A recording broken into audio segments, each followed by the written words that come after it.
العلم هو النور الهادي والمفتاح لكل الخير من يريد. Alhamdulillah, segala puji hanya milik Allah Subhanahu wa taala. Tidak ada kata yang patut kita ucapkan di pagi hari ini melainkan puji syukur kita atas segala nikmat dan karunia yang Allah Subhanahu wa taala telah anugerahkan kepada kita. Sungguh benar-benar berkat pertolongan dari Allah Subhanahu wa taala. Karena inayah dan pertolongan dari Allah Subhanahu wa taala, sampailah Ma'had Darus Sunnah pada saat ini akan melangsungkan wisuda santri angkatan pertamanya. Alhamdulillahi bi ni'matihi tatimmus shalihat. Untuk itu para wali santri, pada saat ini kita duduk berkumpul di masjid dan juga ma'had yang kita cintai ini untuk menghadiri acara pelepasan ataupun wisuda sebagai tanda akan telah selesainya masa pendidikan mereka, baik itu di jenjang SMP ataupun mutawassithah dan juga SMA ataupun kuliahnya.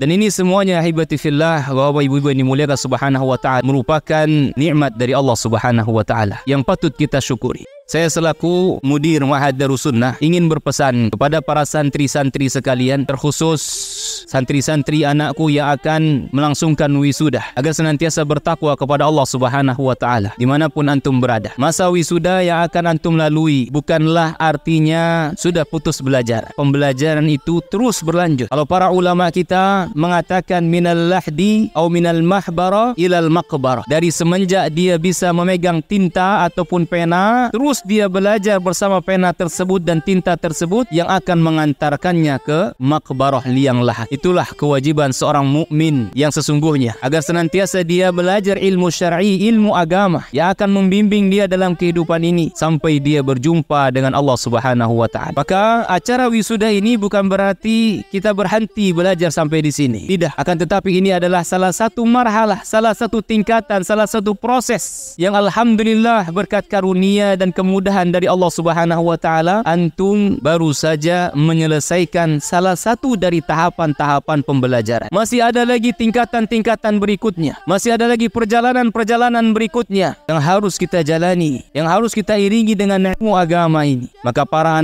anak-anakku, para santri sekalian, teruslah belajar ilmu syar'i. Terus belajar ilmu agama dan juga ilmu-ilmu dunia yang menopang kehidupan kita di dunia ini. Begitu pula Ustaz ingin berpesan sebagaimana sabda Nabi sallallahu alaihi wasallam, la yashkurullah liman la yashkurun nas. Tidak bersyukur kepada Allah orang yang tidak bersyukur kepada manusia. Hendaklah kita berterima kasih kepada guru-guru kita yang telah meluangkan waktu untuk mengajar kita, mendidik kita, mengajarkan ayat demi ayat, tata cara membaca Al-Quran, menghafal hadis-hadis Nabi sallallahu alaihi wasallam yang mulia. Tentu keberadaan kita di sini kita dapat belajar tidak lepas dari tangan-tangan para muhsinin, para pejuang dakwah yang memperjuangkan, yang turut memperjuangkan agama Allah Subhanahu wa taala. Yang semoga Allah Subhanahu wa taala memberikan balasan dengan sebaik-baik balasan kepada mereka semua. Maka sebagai penuntut ilmu, kita pun harus berterima kasih kepada guru-guru kita. Hormati mereka, muliakan mereka. Bagaimanapun kekurangan mereka, sebagai manusiawi pasti ada kekurangan. Mungkin yang satu gurunya mudah marah, atau mungkin keras dalam pendidikan, atau kurang di sana, kurang di sini. Tetaplah kita hargai para guru-guru kita. Karena pada hakikatnya keberkahan ilmu itu ketika kita memuliakan guru kita. Ketika kita bisa berterima kasih kepada guru kita yang telah memberikan kepada kita suatu pemberian yang sangat berharga. Karena ilmu tidak bisa dibayar dengan harta. Ilmu tidak bisa dibandingkan dengan uang. Ilmu itu sesuatu yang sangat berharga. Apalagi ilmu agama yang mengantarkan kita kepada surga Allah Subhanahu wa taala, dan surga Allah tidak bisa dibandingkan dengan apapun. Muliakan guru kita, hormati. Apa yang kurang kita dapati, kita bersabar dan juga maafkan guru kita. Maka para santri sekalian, inilah beberapa pesan singkat dari Ustaz untuk antum sekalian yang semoga bermanfaat. Sekali lagi,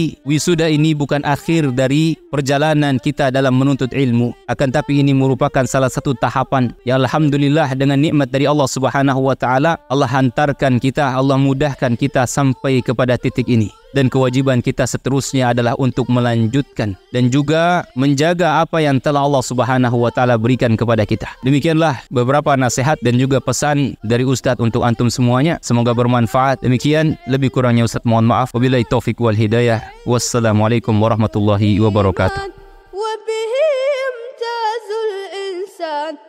وبفكر عال وبيان تنزل بالعلم